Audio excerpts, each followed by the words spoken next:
di Jakarta dan S2 di Sekolah Bisnis Prasetya Mulia Jakarta. Dan sekarang ini beliau sedang menyelesaikan program Doktor Manajemen SDM di Universitas Negeri Jakarta, UNJ. Kami berdoa semoga Bapak Akbar Zainuddin dan juga Om J, doktornya segera selesai. Amin. Amin. Bapak Akbar Zainuddin ini adalah seorang trainer dan motivator nasional, pendiri PT MJW Training, Coaching, serta perusahaan penerbitan MJW Books, Clean, pelatihan yang sudah menggunakan jasanya tersebar mulai dari kalangan pemerintah, swasta, hingga lembaga pendidikan di seluruh Indonesia. Hingga saat ini 13 buku ditulisnya, yaitu Manjada Wajada, Manjada Wajada 2, Manjada Wajada 3, 10 Jalan Sukses, Hasanah Dunia Akhirat, Berwirausaha, Modal, dan Jada Wajada, Manjada Wajada. Ketika sukses berawal dari pesantren. Manjada Wajada 14. Uktub. Strategi menulis buku dalam 180 hari. Biografi Jenderal Diki Wainal Usman. Big Motivation, Diare Santri, dan Diare Manjada Wajada. Untuk mengenal lebih dekat, nomor HP 085 697 035 117. Bapak, Ibu guru hebat di seluruh penjuru tanah air, sebelum materi ini bahwa tadi sudah saya bacakan untuk sedikit biografi, untuk mengefisienkan waktu, kami persilahkan Bapak Akbar Zainuddin MMMC untuk menyampaikan materi, dan untuk itu waktu sepenuhnya kami aturkan kepada Bapak. Monggo Pak Akbar, dipersilahkan. Terima kasih ya, Bu Rifatun. Oke, Pak. Bapak Ibu sekalian, Bismillahirrahmanirrahim. Assalamualaikum warahmatullahi wabarakatuh. Waalaikumsalam warahmatullahi wabarakatuh. Selamat malam, salam sejahtera buat kita semuanya. Ketemu lagi dengan saya Akbar Zainuddin. Terima kasih nih Om Jai. Om Jai menghubungi saya sekitar sebulan yang lalu. Saya bilang pokoknya kalau Om Jai menghubungi saya pasti jadwalkan. Alhamdulillah malam ini sudah tiba waktunya. Dan saya senang kalau dihubungi Om Jai, pasti saya langsung punya target satu proyek khusus gitu ya. Sebulan yang lalu Om Jai ngubungin saya, terus saya bilang, belajar bicara. Sudahlah kalau gitu saya bikin buku deh. Saya bikin buku, saya nulis tiap hari. Itu saya rencanakan ada 25 buku, alhamdulillah sudah 25 artikel ya. Itu satu buku ini, alhamdulillah 20 artikel. Saya akan launching tanggal 27 September, 29 September, bertepatan dengan ulang tahun ibu saya. Ya. Nah, ini judulnya adalah Guru Hebat Manjada Wajada. Jadi Om Jai kasih ini aja terus Om Jai, biar tiap bulan saya bisa terbitin satu buku. Itu setiap hari saya tulis di blog. Amin ya rabbal alamin. Luar biasa.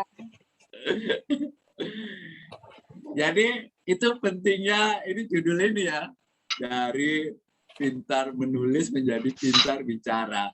Kalau sekarang sudah tidak bisa dibedain lagi itu, nulis bicara itu sudah dua hal yang memang harus sama-sama kita kuasai. Malam ini kita bersenang-senang saja. Saya akan mulai. Nih buku saya. Yang mau buku saya? Ya, ada yang mau buku saya?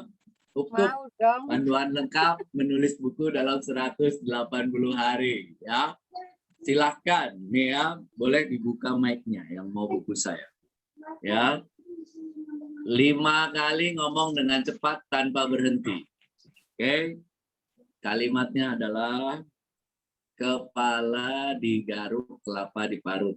5 kali tanpa berhenti. Kepala digaruk, kelapa diparut, kepala digaruk, kelapa diparut, kepala digaruk, kelapa diparut, kepala digaruk, kelapa diparut, kepala digaruk, kepala digaruk. Saya kasih waktu 60 detik untuk latihan. Setelah itu yang mau mencoba silakan raise hand, buka mic-nya. 60 detik ya. Silakan latihan dulu boleh. Kepala digaruk, kelapa diparut, kepala Bapak digaruk, Arham, kelapa Pak. diparut. Bapak Arham. Rani Susanti. Bapak Arham segera raise hand.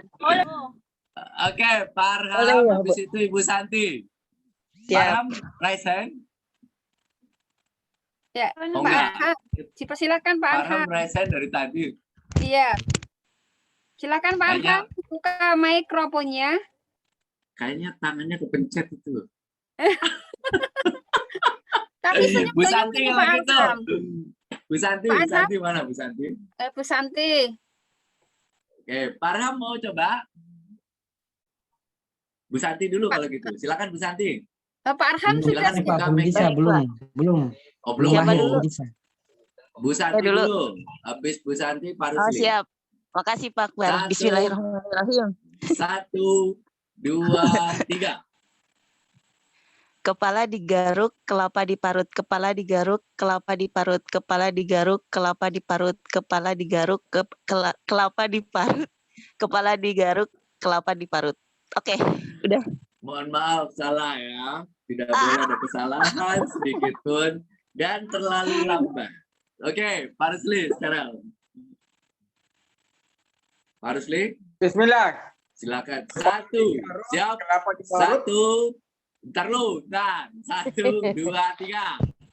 kepala digaruk, kelapa diparut, kepala digaruk, kelapa diparut, kepala digaruk, kelapa diparut, kepala digaruk, kelapa diparut. Salah, bukan kepala digarut, kepala digaruk ya. Iya, digaruk. Siapa lagi? Ayo. Arham jadi enggak Pak Arham? Ada lagi silakan. Kalau belum kuliah ini harus keluar ini buku, sudah saya niatkan untuk keluar. Ada Pak lagi? Arham siap Pak Arham. Silakan buka mikrofonnya Bapak. Ya, silakan Pak Arham. Pak Kepala Arham. diparut. Wah. Sebentar. Kepala digaruk. 1, 2, 3. Bisa.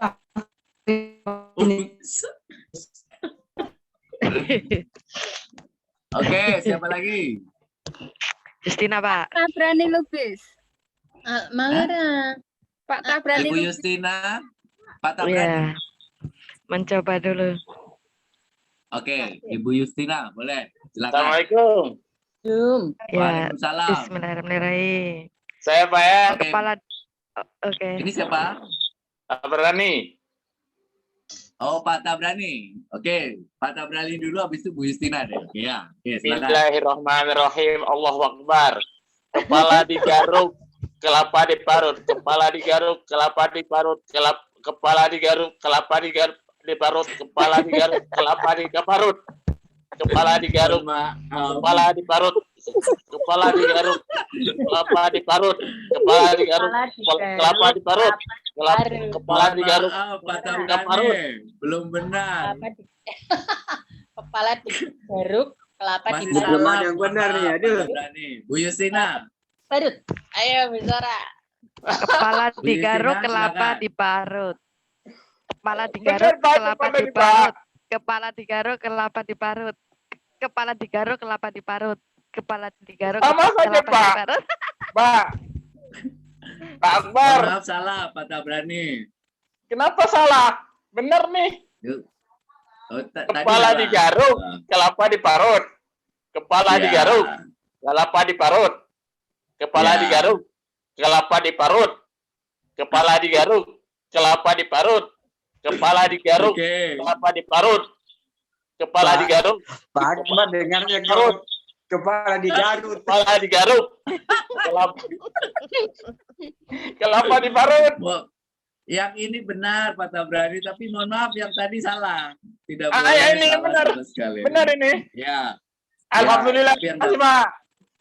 ya, yang dapat Ya, bukunya biar tapi salah. Yang Ibu penting dapat buku. Justina ya. Ibu Justina Ya, nanti tolong makasih, Pak. WA ke saya ya, alamatnya. Iya. Saya Baik, enggak. Bapak Ibu sekalian, nanti Pak Tabrani masih ada lagi kuisnya ya, Oh. masih ada kesempatan. Baiklah Bapak Ibu Makasih, Pak. sekalian, saya akan share aja screen biar kita waktunya biar lebih efektif. Oke Bapak Ibu sekalian ya, saya punya 13 berarti hampir 14 buku sekarang gitu ya. Buku saya yang pertama judulnya Manjada Wajada. Ini buku saya tulis itu tahun 2008. Kurang lebih saya tulis 1,5 tahun. Saya tulis 1,5 tahun. Screenshotnya belum keluar, Pak. Iya, ini lagi nih. Lagi screen sharing. Nggak apa-apa, kita terusin aja. Ya. Mriki sik maem kok mesti deh. Adik. Jadi- Bisa Bocor. nggak ya screen sharing? Ya, sebentar. Nih saya kamu semua. Oke, jadi bukunya saya tulis 1,5 tahun. Lalu alhamdulillah diterbitkan oleh Gramedia Pustaka Utama. Alhamdulillah sekarang itu cetakan ke-13 beredar 55.000 eksemplar ini. Buku yang pertama Manjada Wajada. Buku kedua judulnya Manjada Wajada juga diterbitkan oleh Gramedia Pustaka Utama juga. Lalu kemudian buku ketiga itu buku judulnya adalah 10 Jalan Sukses ya. 10 Jalan Sukses ini diterbitkan oleh Mizan Group ya. Setelah itu buku Hasanah Dunia Akhirat itu juga diterbitkan oleh Mizan Group. Nah, setelah itu buku selanjutnya itu adalah saya sharekan yang di sini aja kalau sebentar ya. Dokumen.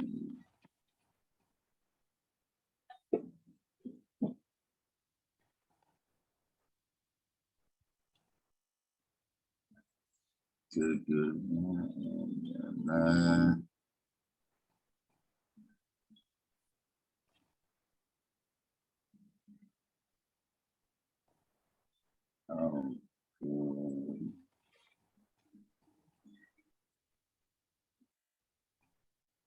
tidak ada public speaking.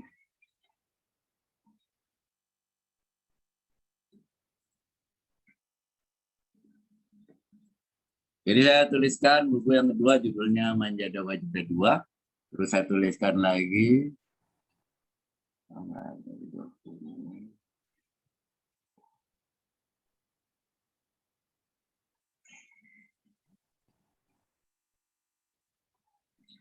buku selanjutnya, jadi hampir 10-14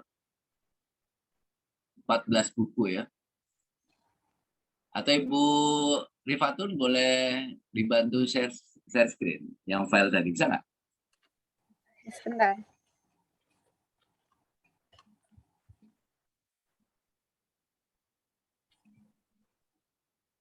Ya. Ya, Jadi sebentar. 14 buku itu hampir semuanya, nggak apa-apa. Sambil saya teruskan aja. Iya. Judulnya adalah Manjada Wajada. Nah, dari buku-buku itulah alhamdulillah ya, saya senang sekali. Jadi dari satu buku ke buku yang lainnya, dari satu tulisan ke tulisan yang lainnya, itu akhirnya memang benar itu. Judul ini menjadi sangat penting hari ini, bahwa menulis itu pada akhirnya mesti bisa ngomong. Ya, menulis itu pada akhirnya mesti bisa ngomong. Kalau zaman sekarang ini, kalau kita bisa ngomong akan lebih membantu kita, ya, membantu kita untuk apa? Untuk kita itu menyebarkan buku-buku kita. Apalagi kita itu ngajar ya. sama-sama ngajar kita. Kalau kita sama-sama ngajar, kalau kita berbicara itu lebih kompeten, maka ngajar kita itu akan menjadi Ini Pak lebih Akbar. baik dan ya boleh. Ya. Next Ibu, boleh. Saya akan bicara kemudian apa sih pentingnya berbicara bagi seorang penulis, ya? Apa pentingnya berbicara bagi seorang penulis itu dulu nggak apa-apa Ibu. Oke, ya. Pentingnya berbicara di sini dulu. Pentingnya berbicara bagi seorang penulis ada 4 yang mengapa kemudian kita itu menjadi penting untuk bisa berbicara. Yang pertama, kalau kita menjadi seorang penulis, maka salah satu acara yang wajib kita lakukan, bagaimanapun bentuknya, itu adalah launching buku. Bapak Ibu udah nulis nih, ya buku apa saja, itu wajib di launching bukunya. Launchingnya pakai apa? Pakai apa saja? Kalau saya, karena sudah banyak teman-teman, banyak komunitas, launchingnya tinggal di grup WA, bikin seminar, bikin launching buku. Kalau yang belum punya gimana? Undang teman-teman, pakai Zoom. Sekarang ini ya, kalau nggak punya Zoom pribadi, Zoom sekolah. Kalau nggak punya, langganan. Zoom kan sekitar 100.000 lah untuk 100 orang itu, 1 bulan. Jadi kita itu atau pinjam Zoom temennya, akun Zoom temennya. Kalau kita sudah punya bukunya, jangan lupa untuk launching. Itu wajib, launching itu. Tapi gimana Pak Akbar? Launchingnya kok saya nggak tahu gimana caranya. Udah launching saja. Undang teman-teman, diskusi, launching buku. Saya belum pede Pak Akbar, launching saja. Ya, kalau kita launching buku, itu adalah perkenalan awal orang itu dengan buku-buku kita. Kalau orang kenal dengan buku kita, itu akan lebih mudah buat mereka untuk kemudian tahu, terus pengen, terus, oh kayaknya penting nih buat saya. Jadi launching buku itu karena kita ada pada saat itu kita berbicara. Kedua, kenapa kita penting untuk penulis itu menjadi pembicara juga pada saat kita seminar atau bedah buku. Ya, seminar atau bedah buku itu kita wajib ngomong. Ya, kalau nggak ngomong gimana kita kan? Seminar bedah buku itu kita wajib ngomong. Dengan kita wajib ngomong, maka buku kita itu akan lebih meyakinkan. Alhamdulillah, saya dari buku-buku itu ya, ada 14 buku itu, alhamdulillah ini yang membawa saya keliling ke banyak tempat di Indonesia. Seminar bedah buku itu ke berbagai provinsi di Indonesia. Alhamdulillah dari 34 provinsi, tinggal 1 yang belum ini, Provinsi Papua. Mudah-mudahan ada peserta dari Papua ya. Kawan-kawan saya bisa ke sana. Papua Barat sudah, tapi Papua belum. Nah, seminar bedah buku itu menjadi penting, kita itu bisa kemudian membuat kegiatannya menarik, omongan kita menarik, sehingga orang mau beli bukunya. Yang ketiga, itu buat pelatihan. Kalau saya nulis buku itu pasti ada pelatihannya. Format saya begitu. Saya nulis buku tentang yang paling terakhir, ini buku saya judulnya adalah buku Guru Hebat Manjada Wajada. Ini dalam rangka seminar malam ini nih. Bukunya sudah saya hampir selesaikan. Nah, itu saya bikin bulan depan seminarnya. Jadi ada bukunya, ada seminarnya. Ketika kita itu bisa kita lakukan, itu double kita itu. Ada 2 program. Ada seminar, ada buku, ada pelatihan. Nah, saya merancang memang buku-buku saya itu menjadi modul pelatihan. Karena menjadi modul pelatihan, maka pasti mau tidak mau kita harus bisa berbicara. Dan yang nomor 4, Om Jai juga sudah melakukan ini. Hebat sekali. followersnya, subscribernya udah menanjak dengan sangat cepat ini. Kita ngomong di YouTube. Sekarang itu penulis itu juga di YouTube. Jadi saya berkala ya ngobrolin tentang buku saya yang Kuktub ini. Saya ngobrolin buku saya yang Kuktub ini di YouTube. Nah, itu saya ngobrolin mulai dari pertama. Mohon maaf Pak Cedra, Pak Akbar, slide-nya Ya, belum jalan ya? belum jalan. Oke. Bu Rifatun, Ya. Oke. Slide kedua. Ya. Di atasnya Ibu Rifatun. Emang belum jalan itu. Ya, oke. Nanti baru masuk sini. Jadi buku Uktub ini saya share di YouTube saya. YouTube saya sehingga orang itu lebih paham apa isinya. 15 menit saja setiap sesi. Tiap minggu kita share di YouTube. Maka itu akan menjadikan buku kita menjadi lebih dikenal oleh masyarakat. Nah, tentang ngomong depan orang, public speaking itu sendiri, itu saya sudah ada, ini jembatan keledai dulu kita ngomongnya, saya singkat. Bapak Ibu boleh tulis, singkat, saya singkatannya itu adalah MBMMA. Mental, bahasa tubuh, kemudian metode mengajar, media pembelajaran, dan audiens. Ini 5 faktor yang menjadi unsur penting kalau kita ingin menjadi public speaker yang hebat. Mental kita, bahasa tubuh kita, terus kemudian metode cara kita ngajar, media pembelajarannya, dan satu lagi adalah audiensnya. Mari kita mulai yang pertama, mental. Next, boleh dibantu Bu Rifatun ya. Mental kita. Ya, satu lagi bawahnya. Ya. Sikap mental kita sebagai public speaker itu sederhana. Yang pertama itu nikmati, cintai profesi kita ngajar. Setiap hari itu ya. Kalau kita tidak mencintai profesi kita mengajar, maka yang terjadi mengajar itu hanya akan menjadi beban. Beban seumur hidup kita, dan ketika itu terjadi, maka mengajar tidak pernah menjadi sesuatu yang menyenangkan.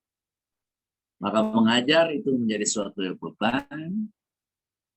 beban buat kita ketika dilihat oleh anak-anak, ketika dilihat oleh audiens, akhirnya ngajar kita, cara ngomong kita itu menjadi nggak enak. Kenapa? Karena kita tidak menikmati. Ngomong itu tidak nikmat. Nah, kalau kita tidak menikmati gimana? Nikmati itu caranya gimana Pak Akbar? Dari hati kita. Ya, hati kita. Ada banyak yang mungkin jadi guru itu bukan passion kita dari dulu. Mungkin jadi guru itu karena kita terpaksa gitu ya jadi guru. Karena di kerjaan lain sana sini terus kemudian mentok jadi guru. Tidak apa-apa. Banyak kawan-kawan saya yang begitu. Kalau kita belum mencintai pekerjaan kita, maka akan kesulitan kita itu mengajar dengan baik. Mengajar itu kan sesuatu yang ngomong saja secara natural, ngomong saja secara alamiah, dan itu tidak bisa kalau kita itu tidak menikmati, tidak mencintai profesi kita. Maka cinta profesi kita itu akan membuat kita menjadi orang-orang yang selalu bisa kemudian mengajar dengan baik. Yang kedua, sikap mental yang sangat penting dalam mengajar itu percaya diri saja. Percaya diri itu dibangun memang dengan latihan yang panjang. Latihan yang panjang bukan hanya sekadar latihan, tapi latihan yang panjang yang terkonsep. Latihan yang terkontrol, latihan yang kemudian kita itu evaluasi terus-menerus. Latihan kita sudah bagus atau enggak? Ngajar kita sudah bagus atau enggak? Jangan sampai begini. Kita ngajar bertahun-tahun, berpuluh-puluh tahun, cara ngajar kita jangan sampai Sekarang ini cara ngajar kita sama dengan 5 tahun yang lalu. Cara ngajar kita sama dengan 10 tahun yang lalu. Cara ngajar kita sama dengan 15 tahun yang lalu. Kalau kita ya, itu mengajar, itu sama 10 tahun yang lalu dengan sekarang, itu artinya kita tidak belajar. Maka percaya diri saja bahwa kita punya sesuatu yang ingin kita sampaikan. Itu seperti itu. Oke, next. Jadi semangat positif. Tiap hari kita itu punya semangat positif. Agak lebih ke atas sedikit. Semangat positif itu tercermin kalau Bapak Ibu pernah lihat film The Three Idiots. The Three Idiots itu semangat positif itu terlihat dari apa? Pertama itu ada pada kata-katanya. Jadi setiap hari ternyata jargon itu penting. Jargon itu penting. Ya, jargon itu penting sekali untuk membangun semangat itu. Kalau saya kan manja dawa-jada, maka jargon saya manja dawa-jada pasti bisa, pasti bisa.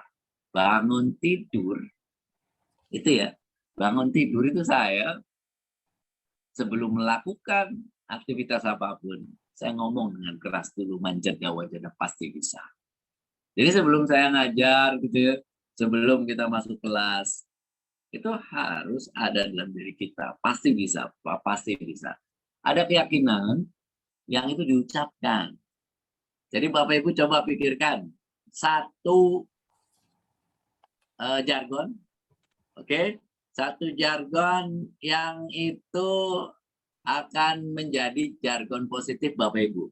Coba silakan pikirkan satu jargon yang Ibu akan katakan setiap hari. Ya, bangun pagi satu jargon positif bahwa saya pasti bisa, saya ngajar pasti akan berhasil dengan baik, murid-murid pasti akan senang, apa saja. Oke, saya tunggu 1 menit silakan. Ditaruh di chat ya, jargon saya adalah ya, silakan Bapak Ibu. Saya tunggu 1 menit. Apa jargon Bapak Ibu sekalian? Ya, kalau saya manja dawa-jada pasti bisa. Kalau The Three Idiots, ya, kalau The Three Idiots itu kan apa? All is well. Wah, tiada hari tanpa menulis, bagus. Aku tahu, aku siap. Nah, Ibu Tri, bagus. Aku tahu, aku siap melakukan. Ya. Terus, siapa lagi? Silakan. Yo, jargon. Nah, Bismillah, bisa karena terbiasa. Pak Rosid, bagus. Jangan menyerah, aku pasti menang. Woi, saya pasti bisa. Ya. Ada lagi? Silakan ya. Tuliskan jargon Bapak Ibu. Dan itu jargon ini setiap hari hidup mulia penuh manfaat. Wah, mengajar itu seni. Bagus sekali. Aku mau, aku mampu. Wah, semuanya bisa kulalui dengan baik. Saya percaya diri, memiliki passion untuk berbagi kebaikan. Wah. Terus, ada lagi? Hanya ikhlas dan kesungguhan yang biasa berhasil. Saya bahagia, saya kuat, semua pasti bisa kuatasi dan kuselesaikan. Wah, oke. Ya, Bapak Ibu sekalian ya. Jargon-jargon ini tidak hanya sekadar itu menjadi jargon yang ada di hati. Katakan ya, afirmasi namanya ya. Setiap hari katakan saya bisa, saya bisa, saya bisa, saya bisa. Hari ini saya berlimpah berkah, lebih baik dari kemarin. Hari ini saya akan ketemu murid-murid saya semua bergembira. Hari ini saya akan mengajar dengan penuh kegembiraan. Hari ini semua orang itu akan di kelas bergembira. Jangan sampai ini ya, kita itu belum apa-apa itu sudah ngomong hal-hal yang negatif dulu. Jangan-jangan nanti kalau di kelas, aduh males benar ketemu dia ini orang. Aduh, anak ini susah banget diatur. Ketika itu kita ngomongkan self-talk positif negatif seperti itu, itulah yang akan terjadi. Maka kita yang harus mulai dengan namanya self-talk positif ya. Sesuatu yang positif yang kita lakukan, sesuatu yang kita katakan, sehingga itu menjadi hal-hal yang baik, hal-hal yang kemudian bisa terlaksana dengan baik. Kenapa? Karena apa yang kita pikirkan, apa yang kita katakan, itulah yang akan menjadi kenyataan. Nah, percaya diri itu hasil dari latihan, terus jam terbang. Jadi kalau kita jam terbang kita semakin lama semakin baik, insya Allah percaya diri kita akan semakin meningkat. Next. Nah, ini buat PR, tapi nanti saja, dilewati saja. Waktunya tidak cukup. Next. Nah, temukan gaya mengajar kita. Saya selalu belajar dari orang lain. Tetapi saya tidak serta-merta kemudian mengambil utuh. Saya belajar dari para trainer-trainer terkenal, ya, pembicara-pembicara publik yang luar biasa. Ya. Ada Mario Teguh, ada kemudian Ipo Santosa, terus ada orang-orang yang luar biasa ya. Jadi yang saya sangat pelajari itu jadi para motivator-motivator ya yang internasional gitu ya, yang datang ke Indonesia 8 jam itu ngomong dan semua orang itu masih terpukau 8 jam. Itu luar biasa, dahsyat betul itu. Saya belajar dari Pak Ari Ginanja, belajar banyak dari mana-mana. Nah, kita belajar menyerap ilmu keterampilan mereka, tapi kemudian kita modifikasi dengan gaya kita sendiri, sehingga kita nyaman. Ya, kalau saya mau ngomong dengan gaya saya, kita nyaman. Ya, kita nyaman, kita ngomong dengan gaya kita. Bu Eni, smile and happy, bagus ya. Kita ngomong dengan gaya mengajar kita nyaman dalam melakukan sesuatu. Gaya mengajar itu kita membukanya bagaimana, ya. Terus kemudian memberikan pelajaran di tengah-tengah bagaimana. Kalau kita gayanya cerita apa-apa gitu ya. Ice breaking kita bagaimana. Terus nutup sebelum pelajaran berakhir bagaimana. Temukan gaya kita. Oke, itu yang pertama. Yang kedua, bahasa tubuh. Ya, next. Bahasa tubuh itu pertama adalah ekspresi wajah. Kita ini kenapa harus tersenyum? Next, ya. Karena kita dilihat orang. Ya. Tersenyum itu menunjukkan kualitas jiwa kita. Ya. Tersenyum itu menunjukkan kualitas jiwa kita dan kemudian kita menunjukkan hati kita itu terbuka. Tunjukkan kita itu punya wajah yang ceria, terbuka. Ya. Dan satu yang paling penting adalah kalau kita sedang mengajar, tunjukkan bahwa kita senang berada di antara mereka. Kalau kita sedikit saja menunjukkan bahwa kita itu malas, kita menunjukkan bahwa kita itu cemberut, atau kita menunjukkan masuk kelas itu sebel gitu ya, maka yang terjadi itu terpancar di wajah. Ketika itu terpancar di wajah, itu akan diterima oleh murid sebagaimana apa yang ada pada pancaran wajah kita. Kalau pancaran wajah kita itu sebel, maka yang terjadi itu juga yang akan mereka terima. Pancaran wajah kita cemberut, maka itu juga yang akan mereka terima. Maka senyum itu menjadi sangat penting. Karena itu menunjukkan kita itu terbuka, hati kita itu gembira. Dan kalau bisa, 5 menit pertama itu, audiens itu harus bisa tersenyum, tertawa bersama kita. Gimana pun caranya. Ya, audiens itu harus tersenyum, tertawa bersama kita. Karena kalau mereka kita itu hati mereka, hati kita itu hangat. Ketika hati kita itu hangat, itu akan membuat kita itu lebih mudah untuk menyampaikan sesuatu. Pandangan mata kita di wajah itu ya, sering kali kadang-kadang kesalahan orang-orang itu adalah memandang itu hanya pada satu sudut. Nanti kalau pertama muka atau di antara audiens besar, pandangan itu pada setiap sudut yang berbeda. 5 menit ke sini, 5 menit ke tengah, 5 menit ke sebelah kanan. Sehingga semua orang merasa diperhatikan. Karena kalau tidak, ada saja satu orang yang tidak merasa diperhatikan, maka yang terjadi itu ngantuk. Gitu. Karena merasa bahwa saya tidak diperhatikan. Oke, ekspresi wajah. Yang kedua, next, minta tolong Ibu Fatur. Terus, gerakan tangan, ya.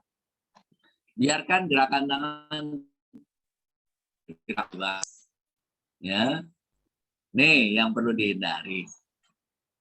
Gerakan tangan kaku. Terus kemudian ya memasukkan tangan ke dalam saku celana. Apalagi sambil garuk-garuk. Itu haram, tidak boleh, gitu ya. Terus melipat tangan di dada. Nah, itu menunjukkan apa? Tertutup atau sombong kita. Ya gimana murid-muridmu terbuka kalau kita sendiri kelihatan tertutup. Terus garuk-garuk kepala atau garuk-garuk hidung. Karena menunjukkan gatel itu terus menunjukkan biasanya ya kalau garuk-garuk kepala itu ada sesuatu kita mikir alasan. Nah, posisi berdiri kita, next satu lagi Bu. Posisi berdiri kita itu adalah sikap tegak, terus kemudian jangan terlihat loyo. Sama sih kalau duduk itu, kalau kita di screen ya, kalau kita sedang dalam posisi sekarang, itu saat kita mengajar, posisi duduk kita mesti tegak, jangan sampai loyo. Kalau kita sebagai guru itu sudah terlihat loyo, anak-anak itu juga sama. Gurunya santai kok.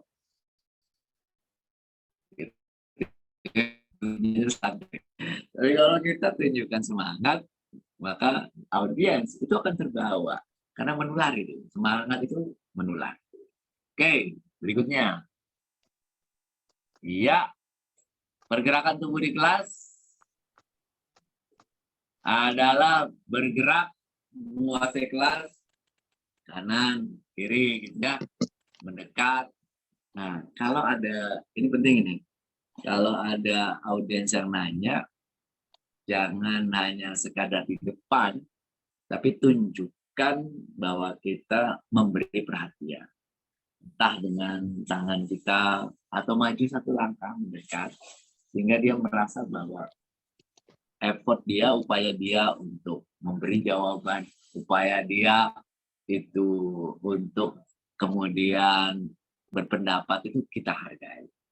Dan bergeraknya perlahan, jangan terlalu cepat. Oke.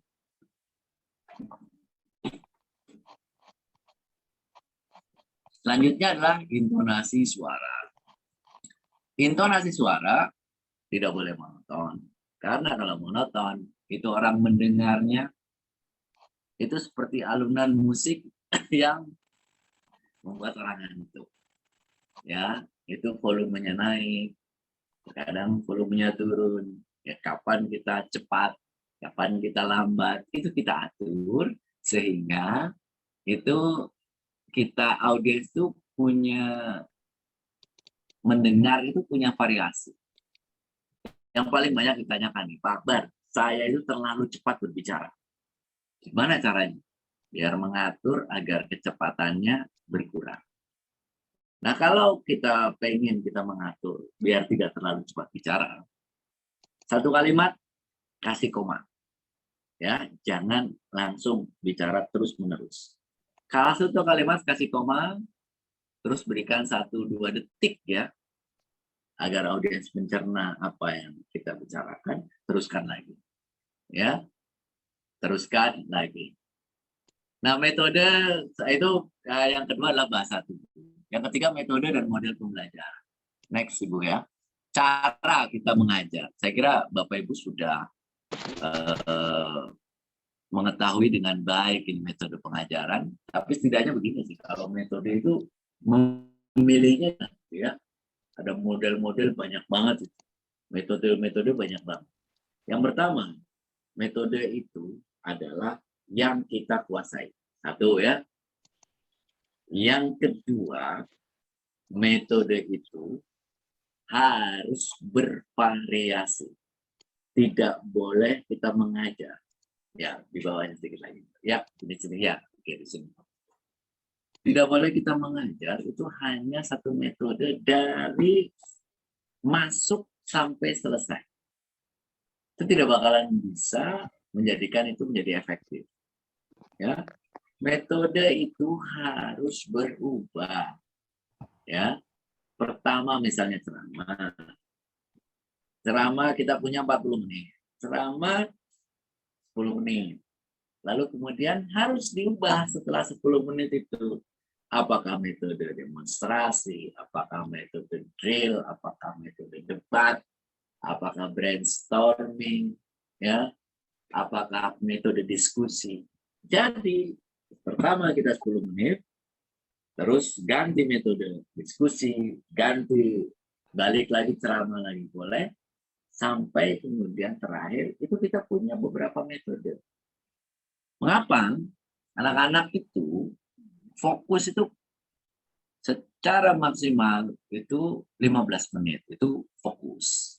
Ya, setelah 15 menit itu anak-anak itu akan kemudian dia menurun konsentrasinya.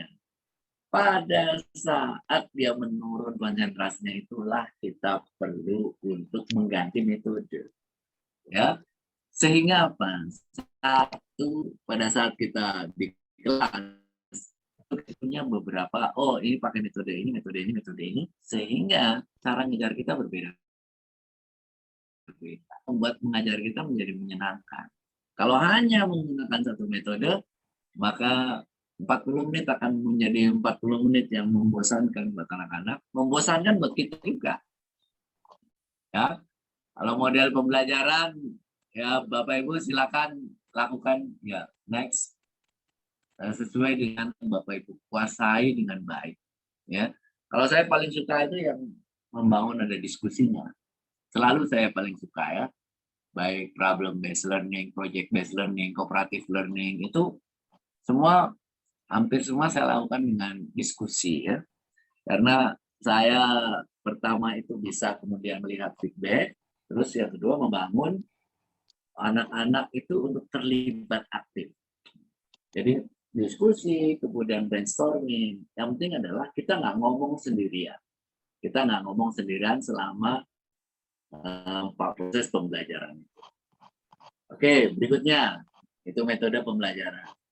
Yang keempat, faktor penting untuk kita public speaking itu adalah, next silakan Ibu. Media pembelajaran. Sekarang ini PowerPoint sudah sangat canggih lah ya. Media pembelajaran yang baik itu akan menarik perhatian siswa, ya, memberikan pengalaman.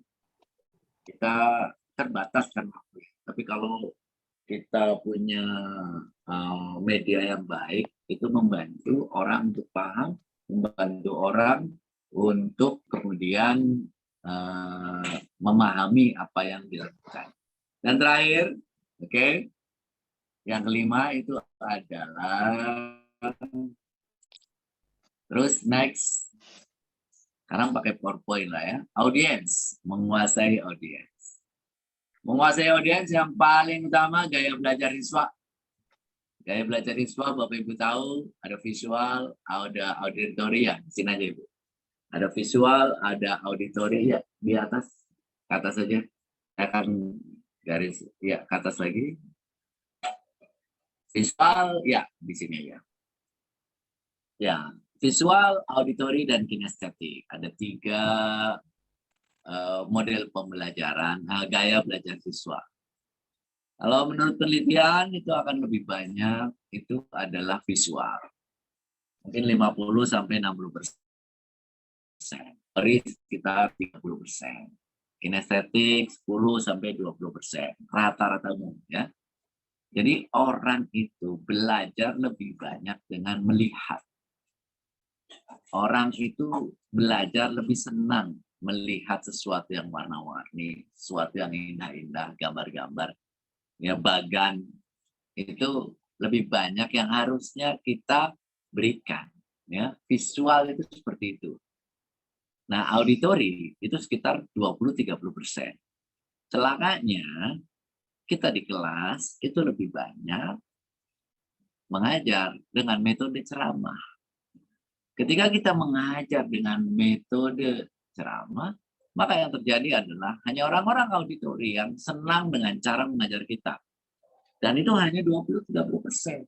Orang-orang yang visual, kalau mendengarkan ceramah saja, selama bermenit-menit, maka yang terjadi adalah itu membosankan. Ketika membosankan, maka dia mencari jalan keluar sendiri agar tidak bosan. Apalagi orang-orang yang kinestetik. Orang-orang yang kinestetik itu dia diam aja selama 15 menit. Yang terjadi adalah dia akan mencari-cari cara agar dia bisa bergerak-gerak. Ya, gambar sendiri gitu ya. Terus dia tiba-tiba melakukan sesuatu yang bermain-main dengan pensil, membuat layang-layangan, membuat pesawat-pesawatan dari kertas. Itu karena apa? Karena dia bosan kita ngomong. Bukan karena omongan kita nggak enak, tetapi karena itu memang gaya belajar dia bukan gaya belajar mendengarkan, tapi gaya belajar bergerak. Karena itulah, makanya penting sekali kita itu dalam satu sesi, kalau saya dalam sesi pelatihan itu biasanya katakan 3 jam, itu setiap 15 menit sampai 30 menit pasti ada satu lembar kerja. Terus 30 menit berikutnya diskusi. 30 menit berikutnya adalah presentasi. Terus 30 menit berikutnya ada ice breaking. Jadi macam-macam itu. Setiap, kalau orang dewasa saya setiap 30 menit. Tapi kalau anak-anak 10-15 menit buatlah sesuatu yang berbeda. Kalau 10 menit pertama tadi itu ngomong, ya 10 menit berikutnya itu diskusi, 10 menit berikutnya demonstrasi. Jadi ada perbedaan gitu ya, antara di awal, di tengah, dan di akhir. Itu akan membuat kelas kita menyenangkan. Kalau kita hanya satu metode saja, itu nggak akan pernah kelas kita menjadi menyenangkan. Saya kira itu sebagai pengantar diskusi saya, itu nggak apa-apa, nanti dibaca sendiri aja. Ibu itu yang detail-detailnya, ya. Itu nanti dibagi, nggak apa-apa, silakan untuk dibaca. Itu ada ciri-ciri pembelajar auditori, cara belajar ini gimana. Nah itu nanti silakan ya untuk dibaca sendiri. Silakan, saya serahkan kembali kepada Ibu Rifatul sebagai moderator. Mungkin ada yang bisa kita diskusikan.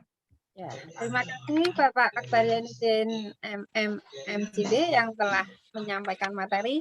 Kami persilahkan Bapak Ibu guru hebat. Screen-nya boleh di. Iya, kami persilahkan untuk bertanya, bisa menulis di kolom chat ataupun raise hand ataupun langsung membuka mikrofonnya. Dipersilahkan Bapak Ibu.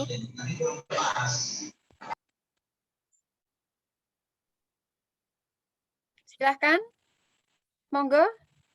Yang mau membuka mikrofonnya, dipersilahkan Bapak Ibu.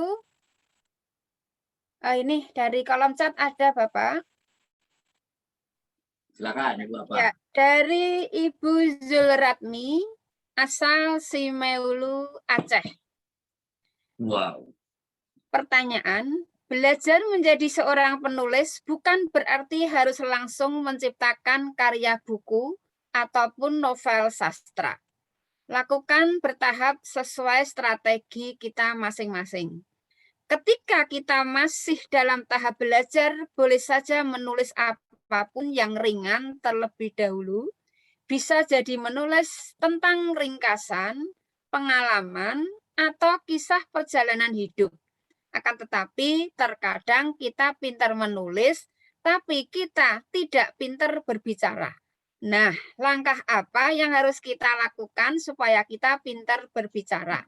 Terima kasih. Oke, baik. Langkah apa yang perlu kita lakukan? Bicaralah kalau mau pintar berbicara. Jadi bicaralah ya. Jadi kalau dulu itu banyak orang ya yang anak-anak ibunya itu kemudian ngomel aja. Padahal bagus itu sebenarnya itu ngomel terus itu. Apa aja diomelin itu bagus sebenarnya. Karena melatih bicara itu. Melatih bicara. Dan ibu-ibu itu sebenarnya berbicara setiap hari harus mengeluarkan 12.000 kata.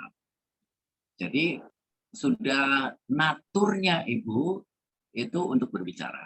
Kalau saya bapak-bapak itu karena saya tidak naturnya berkata-kata, jadi saya harus kemudian melatih diri untuk bicara. Bagaimana melatih kita agar bicara kita baik? Karena bapak ibu kan sudah ada di kelas.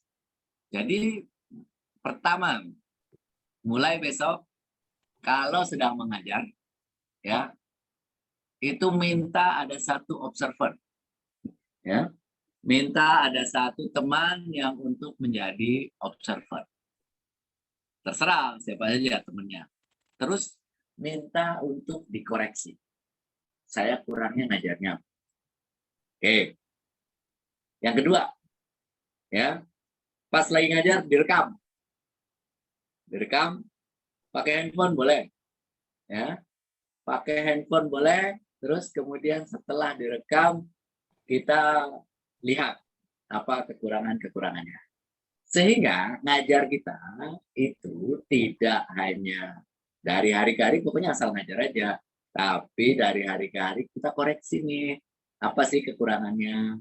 Misalnya minggu, nah, kenapa banyaknya ngantuk? Oh kurang variasi, suara monoton, terus kemudian tulisan di papan tulis tidak jelas, atau terlalu banyak duduk di depan, ya. Nah, jadi kita evaluasi sehingga minggu depan oh ada perbaikan. Begitu seterusnya. Itu kalau kita evaluasi terus setiap minggu, itu ngajar kita pasti bagus. Tapi kalau tidak ada evaluasi, itu meskipun kita berpuluh-puluh tahun ngajar, itu akan sama aja. Maka kita perlu evaluasi dari diri kita dan dari orang lain. Kalau perlu dari murid-murid. Saya selalu nanya pada ada di kuliah, itu saya nanya, apa yang bisa Bapak perbaiki dari cara ngajar saya? Gitu ya. Saya ngajarnya gimana? Sehingga kita dapat feedback, oh kecepatan Pak, atau apa Pak, tambah ini Pak, tambah ini. Gitu. Saya kira itu Ibu. Jadi belajar yang lebih terstruktur gitu lah. Untuk belajar bicara. Ya. Silakan kalau ada yang lain kayaknya Ya, banyak ada yang resen boleh dari dibantu. Pak Tabrani Lubis. Pak Tabrani Lubis dipersilahkan. Oh ya. Terima kasih, Bu.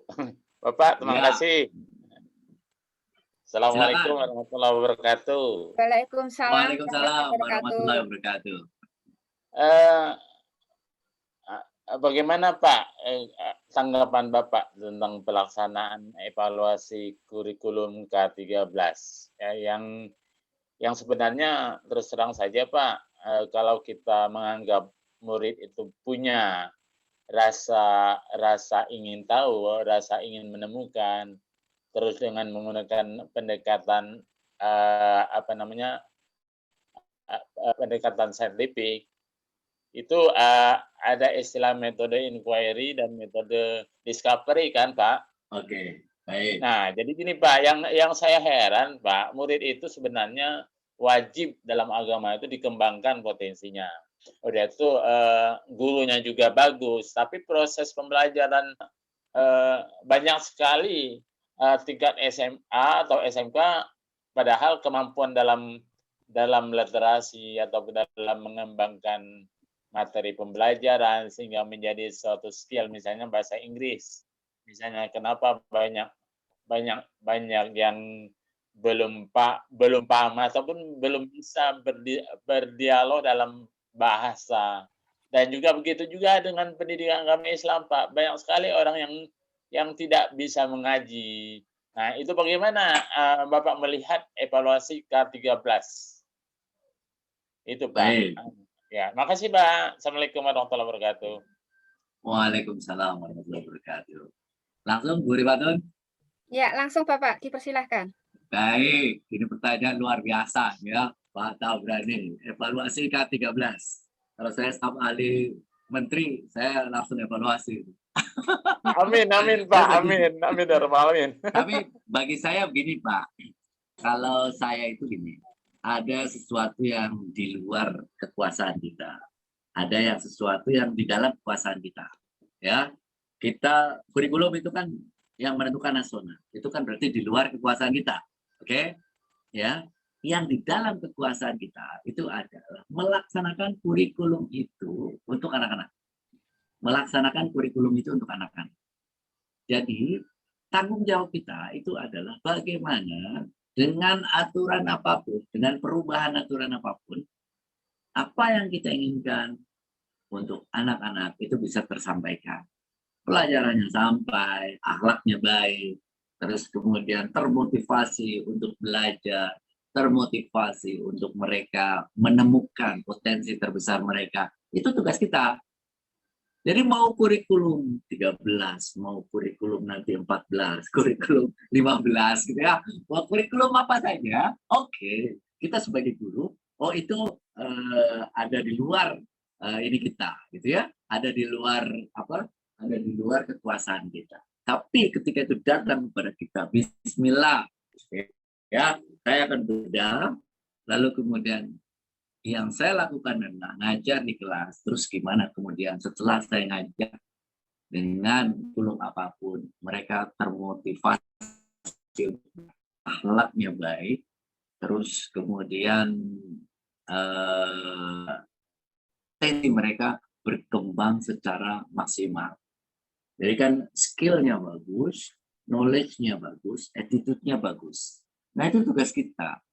Kalau saya tidak terlalu dipusingkan dengan hal-hal yang makro, hal-hal yang itu di luar diri kita, yang saya pusingkan itu adalah, yang saya selalu diperhatikan adalah gimana saya ngajar saya dengan kurikulum apapun, itu anak-anak tetap mau belajar, semangat belajar tinggi, terus kemudian mereka punya potensi besar dan saya berkewajiban mengembangkan potensi mereka sebesar-besarnya. Sehingga pikiran kita tidak bercabang kemana-mana. Kalau kita mikirin kebijakan, maka kita lupa nanti tugas kita sebagai guru. Gitu ya.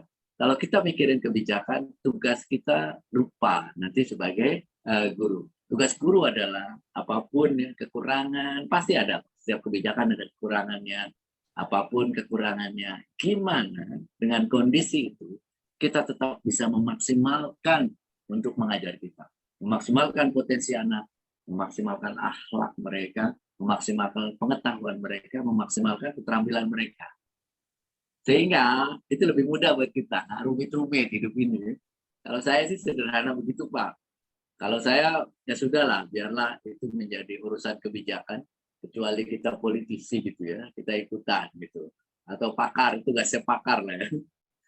Kalau kita tugasnya ngajar, ya sudah, bismillah dengan apa yang ada, kita bisa memaksimalkan semua yang kita punya, anak-anak bisa maksimal, terus kemudian sekolah bisa maksimal, insya Allah itu akan memberikan yang manfaat yang lebih banyak, Pak. Kalau untuk berdiskusi, biarlah itu menjadi tugas dari penyelenggara negara, DPR, MPR gitu. Saya kira begitu, Pak Tabrani, dari saya ya. Terima kasih, Pak. Dengan apa yang bisa kita lakukan. Ya, Terima kasih, Pak. Ya, sama-sama Bapak. Kita lanjutkan Ibu Daru Ani Putri, dipersilakan untuk membuka mikrofonnya. Dipersilakan. Ibu Rifatun, mohon izin off cam karena jaringan. Nah, ini saya tertarik sekali dengan materi public speaking ini ya, karena memang ini passion saya kayaknya di situ. Cuman saya kok selalu merasa gagal. Tapi adanya saya selalu merasa gagal jadi public speaker. Alhamdulillah masih bisa ngajar. Cuman ini Pak, kalau saya ngajar ya, bukan hanya ngajar, tapi waktu bicara dengan orang pun selalu saya itu mendapatkan kritikan itu bicara terlalu cepat. Kemudian overwhelming. Selalu itu caranya ya Pak ya. Kemarin itu ada pertemuan sebelumnya itu juga ada materi dari narasumber tentang bicaralah yang penting-penting saja. Nah, menurut saya kok semuanya penting ya Pak ya. Nah, itu kata sih. Terima kasih banyak. Ibu selain ngajar, berbicara depan umum, ada forumnya nggak? Ada apa Pak? Ada forumnya nggak? Majelis taklim apa-apa? Kebetulan aktif di organisasi RT. Organisasi apa? RT Pak. Rukun tetangga. RT. Baik. Ibu, selain ngajar, coba mulai berbicara di depan publik di komunitas yang lain. Ya, misalnya bikin kursus, gitu ya. Terus bikin grup diskusi, RT misalnya, grup diskusi. Nah, itu tempat komunitas seperti itu buat ajang latihan. Seminggu sekali ngomong. Atau bikin klub bicara di RW, di kelurahan. Ibu-ibu yang mau ini ya, terus atau guru-guru. Ya, guru-guru itu adalah guru-guru sekarang ini kan Ibu di daerah mana? Di daerah Sidoarjo, Pak. Kebetulan saya satu sekolah. Sidoarjo. Iya, satu sekolah sama Pak Fajar Tri. Lah, Ibu bentuk aja guru-guru latihan public speaking tidak hanya di kelas. Jadi public speaking yang dalam skala besar. Ya, latihan public speaking untuk seminar. Seminggu sekali. Jadi kayak klub public speaking. Seminggu sekali, kalau kelas kan sudah biasa ya. Tapi seminggu sekali kumpulkan misalnya 10 orang. 10 orang buat, kemudian seminggu sekali, 1 orang, seminggu sekali, katakan 2 orang berbicara. Bikin slide yang bagus, presentasi yang bagus, seakan-akan berbicara depan banyak banget. Lalu kemudian itu latihan terus-menerus berputar seperti itu.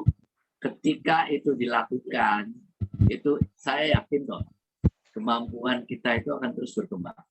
Karena saya latihan itu seperti itu. Setiap minggu itu ngomong di depan orang. Latihan saya itu. Ngomong di depan orang, di depan grup khusus kita latihan. Oh, tangannya kurang begini, ini kurang begini, ini kurang begini. Kalau tidak ada latihan tidak bisa. Saya ngomong berbusa-busa gitu ya. Jangan cepat ngomongnya, nggak bisa. Itu memang harus dilatih, gitu ya. Itu memang harus dilatih. Latihannya gimana? Ya ngomong depan orang. Kalau nggak ada forumnya, forum pengajian atau apa, bikin forum. Jadi bikin forum. Guru-guru itu satu sekolah aja bisa kok. Atau beberapa sekolah, satu sekolah nggak mau, ambil beberapa sekolah 10 orang gitu ya. 10 orang itu cukup itu. 10 orang itu setiap minggu 1 orang harus presentasi tentang sesuatu dengan PowerPoint yang bagus. Nah, itu akan membuat latihan kita itu lebih baik. Nanti saya kasih deh itu tentang review seorang pembicara itu yang direview apa saja ya. Nanti saya kasih ke Ibu Rifatun deh. Kalau kita ingin memperbaiki diri, yang direview apa saja ya. Itu review apa saja sehingga bahasa tubuh gimana, membuka pelajaran gimana, menutupnya gimana. Nah, itu dikasih nilai setiap minggu. Nah, itu membuat kita belajar terus-menerus, latihan terus-menerus. Tapi tidak bisa, sekali lagi, kita mendengarkan banyak-banyak orang, itu tidak akan pernah bisa kalau tanpa latihan. Ibu ikut pelatihan berpuluh-puluh kali sekalipun, kalau kita itu kemudian tanpa latihan, nah itu tidak akan pernah bisa. Karena itu ciptakan forum untuk latihan. Kalau saya bersyukur ya, Saya bersyukur karena saya diundang ke sini gitu ya. Itu saya jadikan sebagai tempat latihan juga, laboratorium saya. Jadi saya diundang ke sini, kadang-kadang diundang ke sekolah, kadang-kadang diundang di depan guru-guru, kadang-kadang depan orang tua, kadang-kadang depan karyawan, kadang-kadang depan direktur. Itu saya jadi beruntung sekali itu, punya pengalaman untuk berbicara di depan khalayak yang banyak. Nah kalau nggak punya, ya dulu latihannya ya saya bikin sendiri. Begitu Ibu ya? Kira-kira begitu. Terima kasih. Kayaknya harus berlatih membuat forum ini. Ya. Saya masukin nggak apa-apa. Bikin grup 10 orang, saya masukin ke sana nggak apa-apa. Nanti kita diskusi intensif, belajar, pakai Zoom setiap minggu, gitu ya. Evaluasi, boleh. Baik, baik Pak. Terima kasih banyak Pak. Ya, grup belajar namanya. Oke, grup Ya, praktek. kita lanjutkan Pak Akbar. Dari Silakan. Resen, dari Bapak Lukman Ngenre, dipersilahkan untuk membuka mikrofonnya. Dipersilahkan Bapak. Sudah kedengaran? Iya, sudah. Ya, silakan. Oke, Ustadzku, bagaimana kabar Ustadz Akbar? Waduh, alhamdulillah. Baik, Lukman. Karena alhamdulillah bisa bertemu dengan Ustadz kita nih yang luar biasa sekali ya. Alhamdulillah. Alhamdulillah. Sama-sama. Iya, Ustadz. Di sini Ustadz, yang saya ingin tanyakan di sini Ustadz, berkaitan dengan dalam kehidupan kita sehari-hari Ustadz ya. Nampak biasanya pintar berbicara, dapat menyampaikan ucapan yang begitu panjang gitu, lebar, lihai, berkelit gitulah, serta pandai memaparkan gagasan, akan tetapi belum tentu tulisannya lebih baik dari mereka gitu Ustadz. Yang sedikit bicara tetapi cenderung pendiam. Apakah karena dia pendiam itu adalah emas Ustadz atau bagaimana Ustadz? Jadi sehingga agar untuk untuk menuliskan itu lebih ini Ustadz. Dia lihai banget ketika berbicara panjang lebar, tapi ketika menulis itu Ustadz hanya beberapa baris saja bisanya Ustadz. Nah, bagaimana untuk menghadapi hal seperti ini Ustadz? Ada triknya khusus atau bagaimana Ustadz? Oke. Silakan. Boleh Ustadz? Baik. Oke. Terima kasih Ustadz Lukman ya. Menulis itu keterampilan. Berbicara itu keterampilan. Kenapa orang itu pintar berbicara? Karena bicaranya itu adalah dilatih terus-menerus setiap hari. Nah, antum hari ini ngajar di sini, terus ntar di masjid ini, ntar di mana, di mana. Karena dilatih setiap hari, maka pintar. Intinya cuma latihan. Kenapa menulisnya itu banyak yang pintar ngomong, tapi nulisnya tidak bisa? Karena tidak pernah dilatih. Karena begini, perkataan ya itu berbeda dengan tulisan. Ya, perkataan bahasa komunikasi, ngobrol berbeda dengan bahasa tulisan. Kalau ingin bicara kita bagus, tulisan kita bagus, maka yang dilatih itu dua-duanya. Ya, pembicara kalau jadi berbicara itu beruntung kita kalau sudah punya forum bicara setiap hari gitu ya. Nah, menulis bagaimana caranya? Pertama, menulis itu setiap hari lakukan, disiplinkan diri sendiri. Saya setiap hari masih menulis sampai sekarang itu kira-kira setengah jam sampai 1 jam setiap hari ya, biasanya jam 3:30, 4 lah sampai subuh ya, setiap hari. Jadi tidak mengganggu aktivitas yang lain saya. Jam 3 sampai 3:30 gitu ya, sampai jam 4. Nah itu menulis, tapi setiap hari nulis apa saja. Jadi pertama itu tulis sendiri, disiplin. Yang kedua punya target. Kalau saya memang punya target itu, kalau ini 1 tahun berapa buku gitu ya. Kalau tidak bisa mendisiplinkan diri sendiri, harus cari mentor menulis ya. Kalau tidak bisa mendisiplinkan diri sendiri, cari mentor menulis. Tugas saya sebagai mentor menulis itu adalah menagih tulisan orang itu. Pak Akbar, saya mau dimentorin nulis. Oke, tapi serius saya bilang. Kalau nggak serius ngapain? Ngapain saya bilang kalau nggak serius, capek-capekin saya aja. ya. Jadi tugas saya itu adalah kita buat outline, terus kemudian setiap minggu kalau belum setor tulisan ke saya, nah saya telepon gitu, saya hubungi. Ini kok belum setor tulisan ini.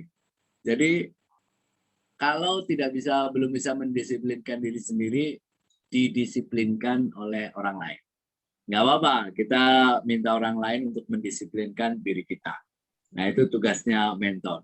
Jadi disiplinkan diri sendiri, kalau tidak bisa, kita minta tolong orang untuk mendisiplinkan diri kita.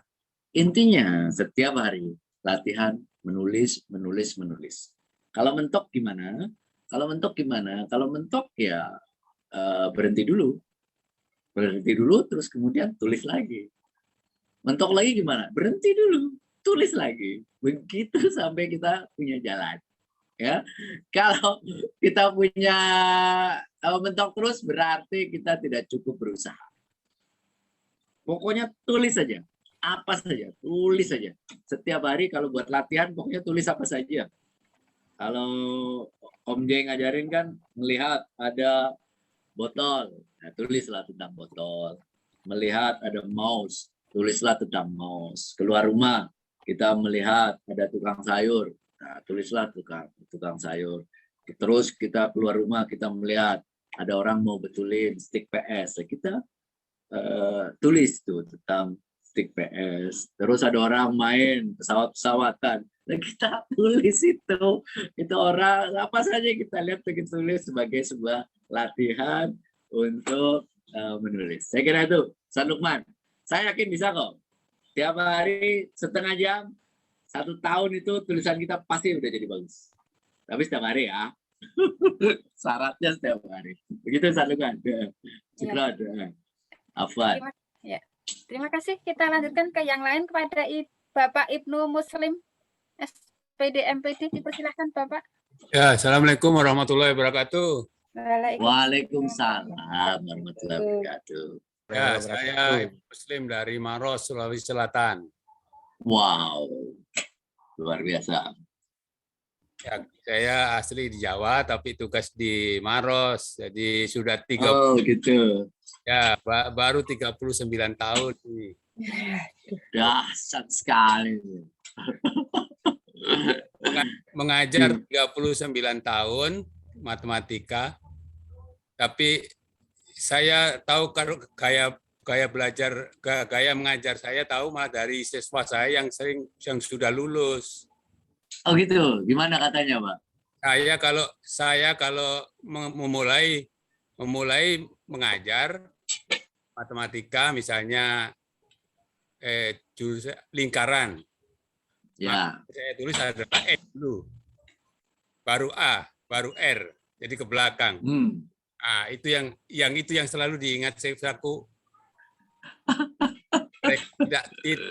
Tidak ingat rumus lingkaran, tapi yang tadi. Ya. Yang gaya yang lain, kalau siswa saya ribut, saya tetap mengajar dengan gaya menulis dengan gaya saya, tetapi saya tidak bicara. Akhirnya berhenti. Nah, itu berarti ributnya 38 tahun. Bagus sekali ya. Nah, sekarang ini yang sering saya hadapi adalah kalau ada teman yang kosong, tidak bisa mengajar. Kelasnya ada nggak ada? Ya. Dia tidak bisa mengajar, kelasnya berdampingan. Saya berdampingan dengan kelas saya, umpamanya begitu. Ya. Nah, kalau saya isi itu bagaimana tekniknya? Mungkin punya pengalaman. Saya isi apa sebenarnya? Kalau yang sebelahnya itu bahasa Indonesia, kemudian saya matematika, saya ngajar, siswa saya yang saya ajar adalah sebelah saya, nah tidak ribut, tapi sebelahnya yang ribut. Yang bahasa Indonesia gurunya kosong. Nah, bagaimana ini? Ini mungkin ada trik-trik tersendiri bisa mengajar 2 kelas bersamaan. Bagaimana? Wow. Bagaimana caranya? Karena yang satu tentu tidak punya persiapan. Kalau yang pertama punya persiapan. Tapi walaupun punya persiapan, tetapi karena sebelahnya ribut, akhirnya juga terganggu. Mungkin punya pengalaman. Oke. Mana? Bapak, Ya, Assalamualaikum. bagus sekali ini, luar biasa ini Bapak ini. 39 tahun, itu pengalaman yang luar biasa ya. Emang anak-anak milenial begitu Pak, anak-anak zaman sekarang. Ya. Kalau nggak ada kelas ribut. Ya. Nah, sekarang begini Pak, Bapak hanya sekadar mengisi atau ada tugas untuk mengisi di sana? Ya. Itu ya, itu dulu. Kalau hanya sekadar mengisi, mungkin Bapak, karena kan nggak mungkin ngisi bahasa Indonesia ya, Ya. nggak mungkin ngisi pelajaran lainnya. Ya. Isi matematika saja.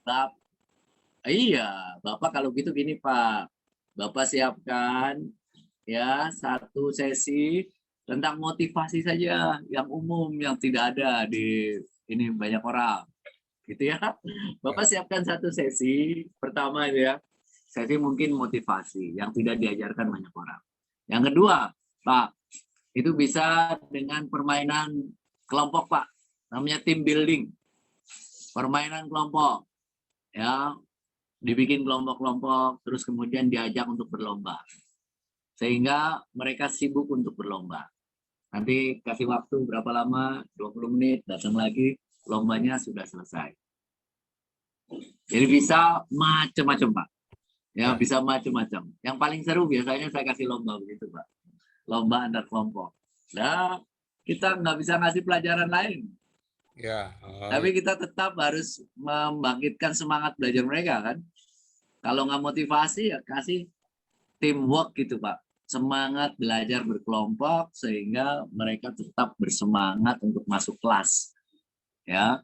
Oh asik ini. Bapak Ibnu ngasih game lagi pasti ini. Game baru lagi, game baru lagi. Gitu.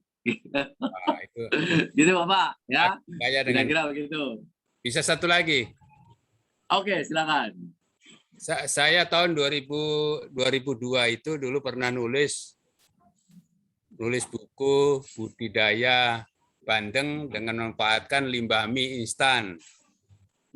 Kebetulan diterbitkan waktu itu ikut sayembara, nah masuk nominasi, bukunya diterbitkan di Balai Pustaka, 18 eksemplar. Terus sampai sekarang kalau nulis nggak selesai-selesai. Nulis lagi karena kesibukan.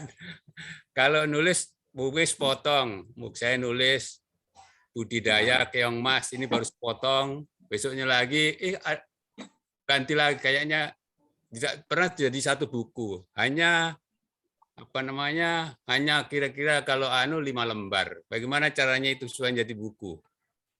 Begini Pak. Bapak buat dulu namanya outline, daftar isi Pak.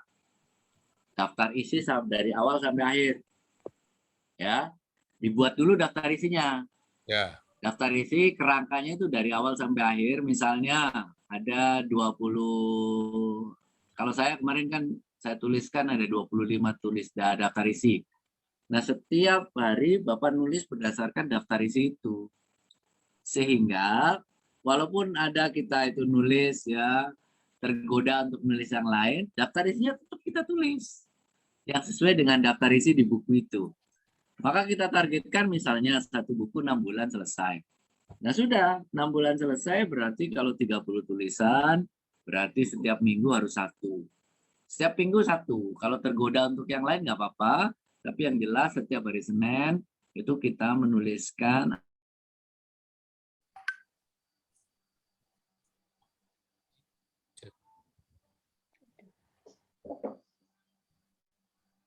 Suaranya hilang, Pak. Ya, sebenarnya masalah jaringan sebenarnya Bu Rifatun. Iya. Nggak apa-apa. Oke. Sudah, saya selesai, saya jawab. Silakan, Bu Rifatun. Mungkin ada yang lain. Oke, Bapak. Ini ada yang di kolom chat. Ini nanti mungkin sekaligus dari MS Penny. Assalamualaikum, izin bertanya, Pak. Saya mengajar siswa SD di salah satu sekolah swasta. Saya full Zoom sejak pagi hingga jam 12 siang. Saya selalu berusaha menciptakan suasana serius tapi santai agar mereka tidak jenuh. Namun, terkadang suasana menjadi hening ketika mereka bosan. Mungkin Bapak ada trik untuk mengatasi kejenuhan siswa ketika belajar online seperti sekarang ini. Misal jenis-jenis ice breaking untuk online gitu. Dan sekaligus ini Bapak satu, bagaimana untuk bentar, ini ada kemiripan mungkin. Bagaimana teknik-teknik mengajar yang kreatif bagi siswa SD?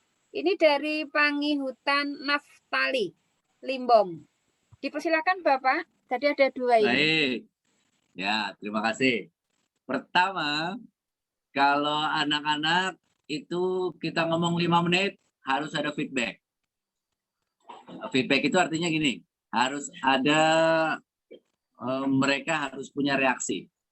Cara membuat reaksi itu adalah pertama kita bertanya, ya, mereka harus menjawab.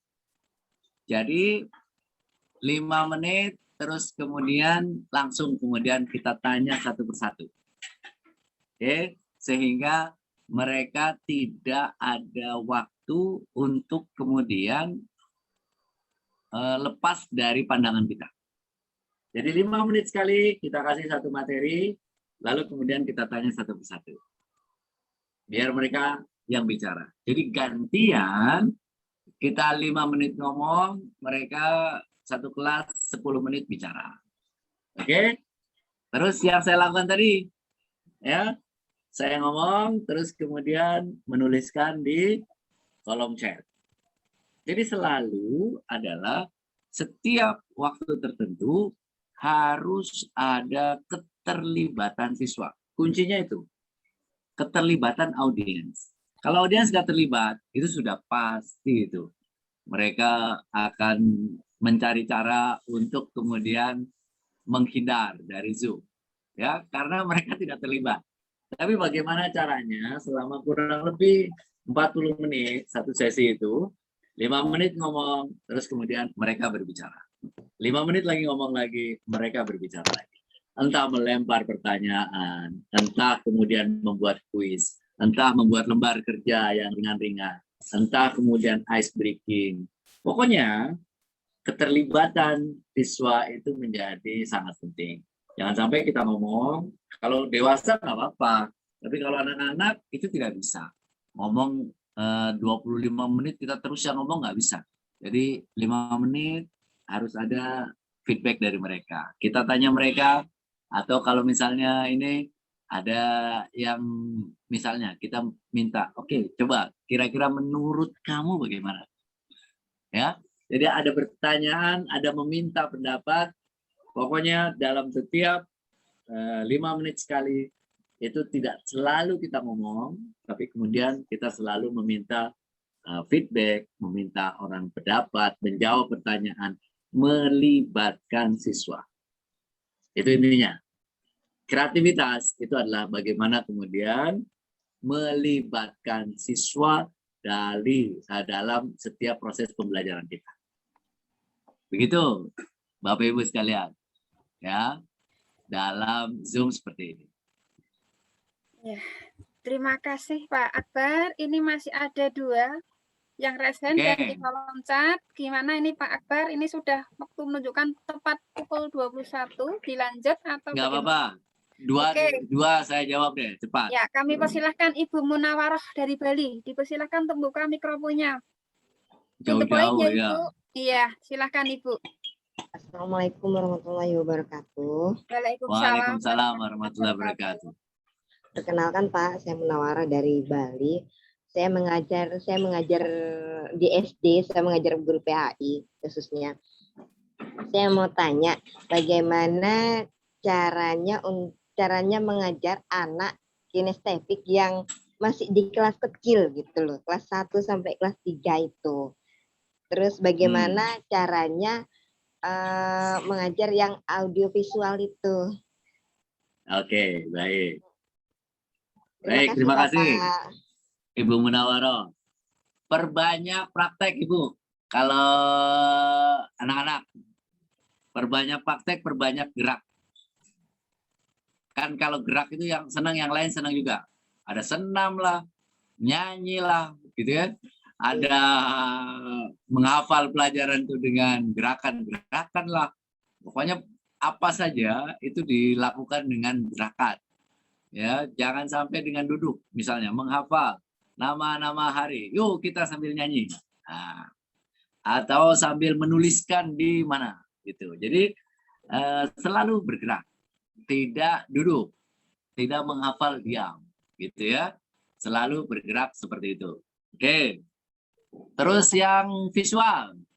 Visual pertama yang paling gampang itu adalah pakai Microsoft PowerPoint. Kalau tidak ada Microsoft PowerPoint, di papan tulis itu Ibu spidolnya yang warna-warni. Ya, judulnya warnanya apa, sehingga lebih menarik orang untuk visual untuk melihat. Terus kalau visual itu bikin mind map. Ya, mind map. Peta konsep, peta pikiran. Nah, itu akan sangat menarik orang-orang visual. Jadi pertama kali dibikinkan, oh kita akan belajarnya, oh ini tema besarnya, terus kemudian 1, 2, 3, 4-nya akan seperti apa. Begitu, Ibu. Terima kasih, Bapak. Ya, terima kasih. Ini yang di kolom chat nanti sekaligus 2 selesai. Karena waktunya sudah menunjukkan pukul 21 lebih. Ini dari Ibu Martini. Assalamualaikum, Pak. Bagaimana guru bisa fokus mendidik dan mengajar, Pak? Sekarang banyak yang harus dibuat oleh guru-guru, dibebani dengan administrasi yang harus dilakukan. Ini dari Ibu Martini dan sekaligus dari Ibu Afrita Khairunisa. Bagaimana cara mengatasi nervous atau grogi yang membuat saya terkadang lupa bikin blank dengan apa yang ingin saya sampaikan. Terima kasih. Dipersilakan, Bapak. Baik, segala macamnya itu bagian dari tugas kita. Mau dikerjakan dengan cemberut, ya tetap aja dikerjakan. Ya, mau dikerjakan dengan senang hati, tetap aja dikerjakan. Kalau saya sih, kalau banyak tugas apa-apa ya sudah, kerjakan aja dengan penuh senang hati. Karena nggak ada gunanya kita cemberut itu. Nggak ada gunanya kita mengerjakan dengan kesal, itu nggak ada gunanya. Nggak akan pernah jadi manfaat. Kita mengerjakan semua proses itu, administrasi segala macamnya, itu kemudian kita kerjakannya dengan cemberut, kita kerjakannya dengan kesel, itu malah akan membuat hati kita gundah, lalu kemudian akan membuat diri kita, hidup kita itu tidak akan pernah bahagia. Walau kesal, Jadi, jalankan saja ya, Pak ya. Ya, gimana? Kalau ada tugas kok, itu sudah jalanin aja, jalanin aja. Kalau enggak, kita nggak akan pernah bahagia itu seumur hidup kita. Mantap. Satu lagi ya, nervous sama. Nervous itu berarti alhamdulillah Ibu. Kalau masih nervous, berarti masih bisa belajar. Karena semua pembicara publik itu mengalami nervous, termasuk saya. Ya. Tapi bedanya adalah saya cepat untuk mengubah nervous itu menjadi energi positif. Saya bilang manjada wajada, salam dengan kencang gitu ya, terus menyapa orang. Itu akan mengubah nervous kita menjadi positif. Saya kira itu, Bapak Ibu sekalian, sebelum terakhir, saya kasih satu pengumuman, penawaran menarik. Buku saya, buku Guru Hebat Manjada Wajada, akan terbit pada 29 September 2021. Hardcover harganya Rp120.000, tapi yang beli malam ini, ya khusus malam ini yang beli harganya Rp75.000 plus ya diklat online 32 jam pelajaran bersertifikat gratis ya. Yang berminat silakan WA ya 0857, silakan tulis 0857. Ibu Rifatun boleh minta tolong ditulis di chat. Kayaknya saya ketikkan. Ya, Diketik silakan Bapak. kosong Akbar di Ibu Iko ya. Ibu Iko di 0857 1195 6118. 0857 berapa tadi? 0857 1195 6118. Dengan Ibu Iko. Hanya malam ini penawarannya ya. Buku Guru Hebat Manjada Wajada. Semua materi kita ada di buku itu. Jadi materi malam ini semuanya ada di buku itu. Ya, harganya seharusnya Rp120.000, jadi Rp75.000 plus nanti workshop 32 jam 11 hari tentang mengajar yang menyenangkan, ya. Mengajar yang menyenangkan itu gratis. Itu harga workshopnya 150.000. Khusus buat Bapak Ibu sekalian, gratis workshop. Terus kemudian bukunya 75.000. Oke, silakan langsung saja itu WA ke Ibu Iko 0857 1195 6118. Saya sekalian ajarin ya, itu cara promosi buku. Mantap. Ini langsung dari Aceh sampai Merauke langsung tersalurkan ya. Marketingnya luar biasa nih Pak Akbar. Ya, jadi kalau saya ngajarin langkah-langkah promosi buku, nah, itu teori aja. Dan ini saya langsung praktekkan caranya begitu. Ya. Oke, saya kira itu saja. Terima kasih. Yang mau ngobrol lagi boleh, ya. Yang mau ngobrol lagi boleh di WA saya. Itu tadi sudah ada, tapi boleh ditulis lagi. 0856 970 35 0856 970 35117. Ini WA saya. Kalau pesan buku yang tadi ya, jangan ke saya, nanti saya nggak sempat ngurusin. Ya kalau ini ngobrolin yang lain-lain. Ya. Motivasi, ngobrolin mengundang di sekolahan. Iklan lagi nih. Oh, kalau yang mau undang ke sekolah boleh ya Pak? Iya. Oke, Bapak Ibu yang ingin mau mengundang Bapak Akbar, ini WA-nya sudah saya chat di chatnya. Silakan langsung hubungi Pak Akbar ya Pak. Ya. Terima kasih banyak ya. Sampai ketemu di lain kesempatan. Mudah-mudahan kita selalu sehat. Om Jai, terima kasih banyak. Om Jai mudah-mudahan juga sehat selalu. Makin berkas, makin bermanfaat. Terima kasih. Ibu Rifatun, Ibu Neni, makasih. Ya. Makasih Pak Akbar. Terima kasih Pak. Terima kasih banyak Pak Akbar. Terima kasih Sehat Pak selalu. Akbar. Tetap sehat. Sukses. Iya. Saya serahkan kembali ke Bu Rifatun. Iya. Assalamualaikum warahmatullahi wabarakatuh. Waalaikumsalam.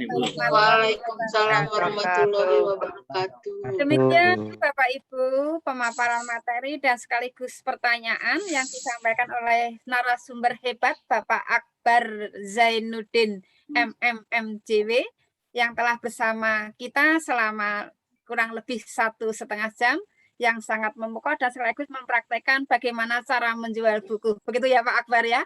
Demikian setelah selesai saya selaku moderator mohon maaf apabila saya memiliki kesalahan selama memandu kegiatan ini. Kami ucapkan terima kasih kepada Bapak Akbar dan juga Bapak guru hebat di seluruh penjuru tanah air. Dan nanti untuk materi akan kami sampaikan lewat WA Group. Dan untuk absen tadi sudah Om J share di chat. Materi nanti ya Bapak Akbar kami sampaikan untuk di WA Group sehingga nanti Bapak Ibu semuanya mendapatkan materi yang bisa bermanfaat untuk kita semua. Sekian saya akhiri, wabillahi taufiq wal hidayah. Wassalamualaikum warahmatullahi wabarakatuh. Waalaikumsalam warahmatullahi wabarakatuh. Kami serahkan kepada Om J. Monggo Om J. Ya, terima kasih. Teman-teman, jangan lupa Sabtu malam Minggu ada diskusi dan beda soal coach P3K bersama Bapak Eko. Terima kasih Pak Akbar Zainuddin, Ibu Rifatun. Terima kasih. Sukses buat semua, sehat selalu. Sampai bertemu Sabtu malam Minggu.